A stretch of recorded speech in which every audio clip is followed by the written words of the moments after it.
आज हम बात करेंगे एनटीएससी यानी नेशनल टैलेंट सर्च एग्जामिनेशन के बारे में।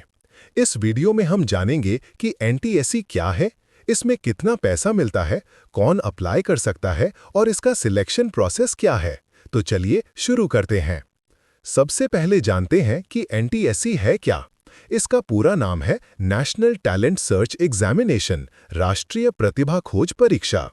यह परीक्षा NCERT national council of educational research and training द्वारा आयोजित की जाती है। इसका मुख्य उद्देश्य विज्ञान और सामाजिक अध्ययन में प्रतिभाशाली छात्रों की पहचान करना और उन्हें उच्च शिक्षा के लिए आर्थिक मदद देना है। अब बात करते हैं कि यह एग्जाम कैसे होता है। एनटीएससी 2 चरणों में होता है। स्टेज 1 राज्य स्तर। यह परीक्षा राज्यों या केंद्र शासित प्रदेशों द्वारा कराई जाती है। जैसे राजस्थान में इसे राजस्थान माध्यमिक शिक्षा बोर्ड कराता है। स्टेज 2 राष्ट्रीय स्तर।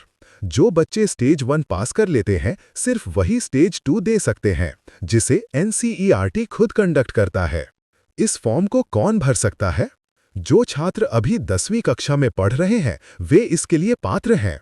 इसके अलावा ओपन डिस्टेंस लर्निंग के तहत पंजीकृत छात्र भी यह एग्जाम दे सकते हैं, बशर्ते उनकी उम्र 18 साल से कम हो, 1 जुलाई तक वे कहीं नौकरी न कर रहे हों और पहली बार 10वीं की परीक्षा दे रहे हों। सिलेक्शन कैसे होता है? आपको दोनों पेपर्स में अलग-अलग पास होना जरूरी है। जनरल कैटेगरी वालों को प्रत्येक पेपर में कम से कम 40% अंक लाने होंगे।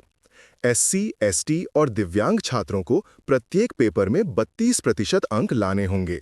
स्टेज 1 से लगभग 4000 छात्रों को स्टेज 2 के लिए शॉर्टलिस्ट किया जाता है और अंत में स्टेज 2 पास करने वाले लगभग 2000 छात्रों को स्कॉलरशिप दी जाती है।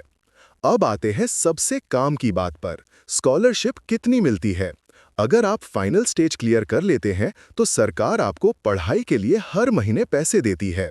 कक्षा 11वीं और 12वीं के लिए 1250 रुपए प्रति माह, ग्रेजुएशन और पोस्ट ग्रेजुएशन के लिए 2000 रुपए प्रति माह, पीएचडी के लिए यूजीसी के नियमों के अनुसार स्कॉलरशिप मिलती है। सरकार ने इसमें आरक्षण का भी प्रावधान रखा है।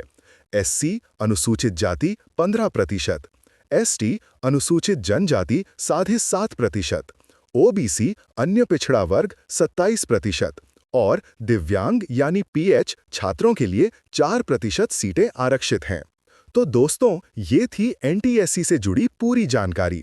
अगर आप 10वीं में हैं तो ये फॉर्म जरूर भरें, क्योंकि ये न सिर्फ आपको आर्थिक मदद देता है बल्कि आपके रेज्यूमे में एनटीएससी स्कॉलर का टैग भी बहुत वैल्यू रखता है। अगर आपका कोई सवाल है तो कमेंट बॉक्स में पूछें। वीडियो काम का लगा हो तो लाइक करें और अपने दोस्तों के साथ शेयर करें। हमारे चैनल ग्रेविटी क्लासेस को सब्सक्राइब करना ना भूलें। धन्यवाद।